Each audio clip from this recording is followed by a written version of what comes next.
আগামী 20 আগস্ট থেকে কাঠালিয়া দ্বাদশ শ্রেণী বিদ্যালয় মাঠে শুরু হতে যাচ্ছে কাঠালিয়া সম্প্রীতি শিল্ড ফুটবল টুর্নামেন্ট 2024।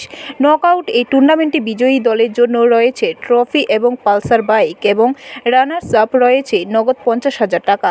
শুক্রবার সোনামুড়া প্রেস ক্লাবে এক সাংবাদিক সম্মেলনে উক্ত বিষয়ে বিস্তারিত তুলে ধরেন টুর্নামেন্টের উদ্যোক্তারা।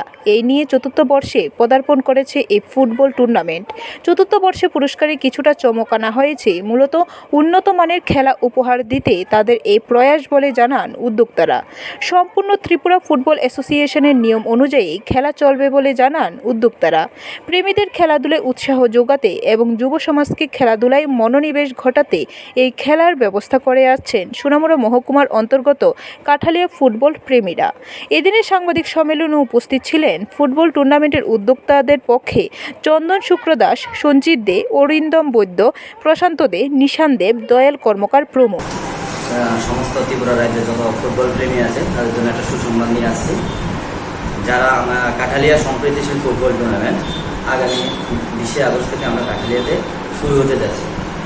আজকে এখানে আসার উদ্দেশ্য হচ্ছে যে সমস্ত ক্লাব যারা খেলাধুলা নিয়ে পরিচর্যা করে বা অনেক ফুটবল প্রেমী আছে ওদের কাছে আমাদের এই খবরটা পৌঁছানোর জন্য সারা রাজ্যের মধ্যে যারা ওখান থেকে এসে আমাদের এই কাঠালিয়াতে এসে এই ফুটবল টুর্নামেন্টে অংশগ্রহণ করে এবং আমাদের এই টুর্নামেন্টটাকে সাকসেস করতে সহায়তা করে। তাই আপনাদের মাধ্যমে এই বার্তাটা আমরা সারা ত্রিপুরা রাজ্যের মধ্যে পৌঁছে দিতে চাই। সমস্ত প্লেয়াররা যাতে ব্যুরো রিপোর্ট, খবর ত্রিপুরা।